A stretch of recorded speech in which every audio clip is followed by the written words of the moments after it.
Hello, this is uh, this is Jonathan Ayala, and we're talking today about what is the best educational philosophy inside and outside the classroom.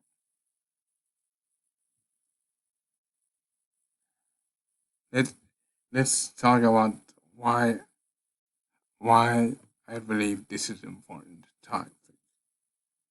Educational philosophy is very significant today. The right educational philosophy can and will help the kids in their education, while the bad educational philosophies will make sure that the kids suffer. We don't want the kids to suffer in their education. Kids, in my opinion, are constantly being educated using incorrect methods. In the methods that they're being taught education leads to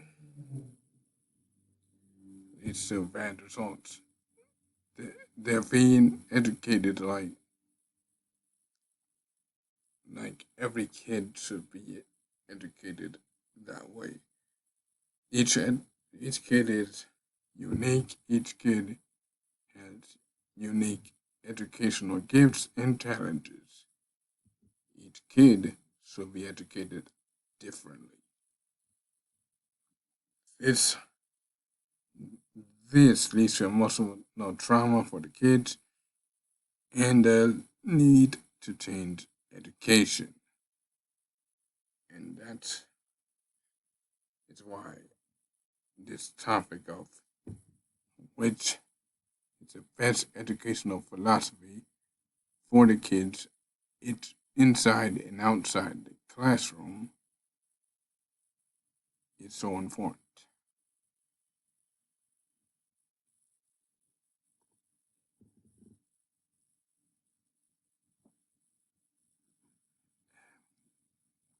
What's going on? Okay, the Success Academy.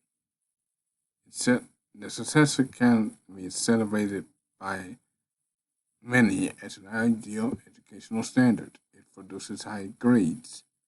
That's that to many is a very, very big good thing. A very, very big thing in the favor of the Success Academy. However, the Success Academy is heavily flawed. Why? Because it produces the perfect robots. In a society where perfectionism is impossible and isn't any good anyway, having perfect robots isn't going to isn't going to do anything good for the kids, in my opinion. It This ignores race and cultural issues. The Success Academy ignores race and cultural issues by, by treating them as like one perfect unison of perfect robots. They're basically saying that the individual student isn't special, and that that's something that I completely disagree with. That's something that should be changed, and, the Success Academy has, in fact, been called out on their lack of response to social issues, like um, the murder of George Floyd. Parents don't feel like parents, and parents should feel like parents because they're their parents. But here's what the Success Academy does: The Success Academy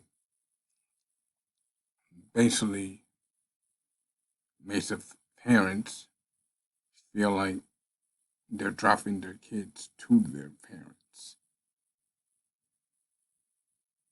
and that's all. That's wrong. Play and the Sudbury Valley Schools. Peter Gray emphasizes the importance of play because play helps develop critical thinking skills. This is important because when when kids when kids play, they develop critical thinking skills, and thus they're able to counter the world's problems with, or like this problem is happening. How do you counteract that? Play will help them counteract that through the critical thinking skills. The Sudbury Valley schools help kids learn concepts their way. This includes letting kids select classes, participate in democratically running the school, and participate in democratically running the school. This means the kids feel important because the kids feel feel as much a part of the school as the staff do. And in many schools, it's the other way around. The staff feel more like a part of the school than the students do.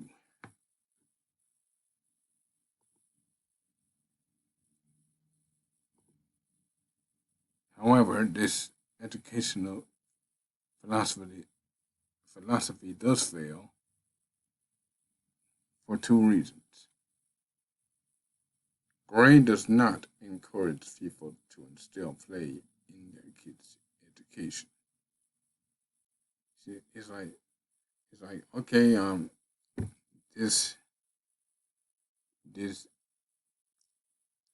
this play in the kids' education is a good concept, but I leave that up to you to determine whether it's good for your child.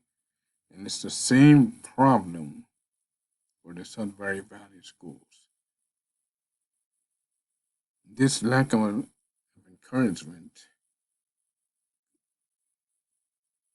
for people to of encouraging people to instill play in their kids' education, or to give some very valued schools a chance might mean he has little faith in his own educational philosophy. And if you have no faith in your educational philosophy, then do not expect others to have the faith for you.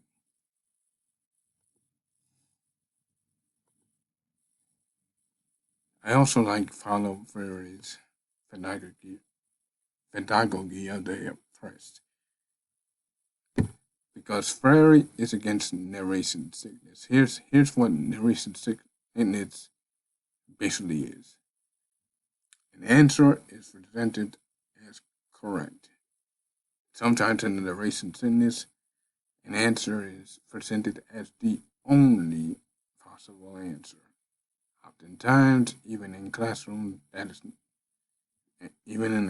setting, that is not correct, and in society, even less correct. Fairberg provides guidelines against the educational establishment, like the contradictions of manipulation.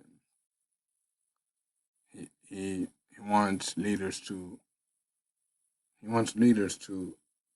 take advantage of the contradictions of manipulation to fight for a better educational system. And his guidelines are pretty good guidelines.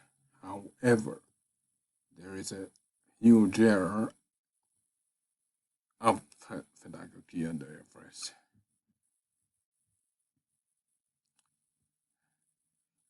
Freire provides guidelines, not actions.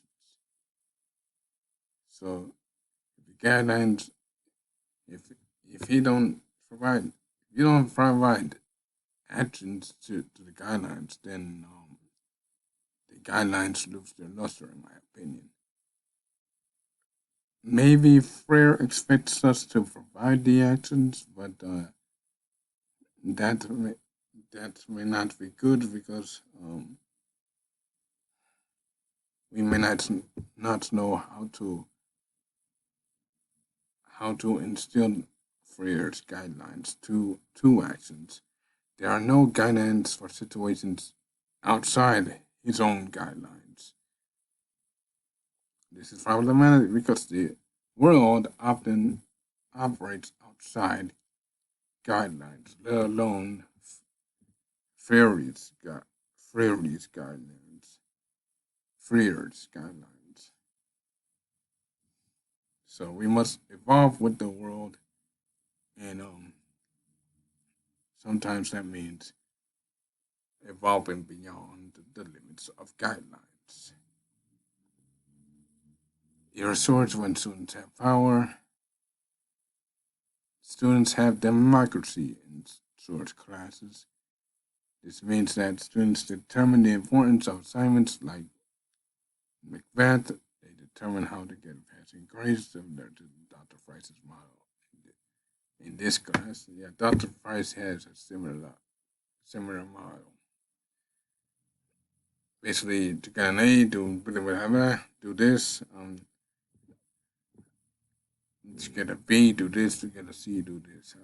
And Erasure has a Erasure's model is similar to Dr. Price's model in that regard. Students love source classes because democracy is the key in source classes. And the students that do the democracy, that instill democracy in source classes, often instill democracy in the world, and that is very, very important for them to do because the world needs democracy right now. The one flaw in ER SOAR insists on utopian worlds and classrooms, and that's a huge flaw because the world will never, ever be utopian. We must prepare for Earth's contradictions, knowing that the world won't be utopian. And even if the world eventually becomes utopian means perfect. And perfection isn't always often the best thing for us. Perfection, many times, is not good for the people. Because if everything is perfect, what makes my life or your life or the lives of your family and friends have any more meaning than anybody else? I think your SWORD's educational philosophy is the best because SWORD that students use democracy is very important for classrooms and the world. I mean, students have more power over their education, and maybe they might have more power outside of their education. But more importantly, SOAR adapts the philosophies from Freire because he puts the guidelines from Freire into practice, and he also adapts philosophies from Gray, especially regarding the Sudbury Values schools, and also implements his own philosophies into account, and that's the end of the the video.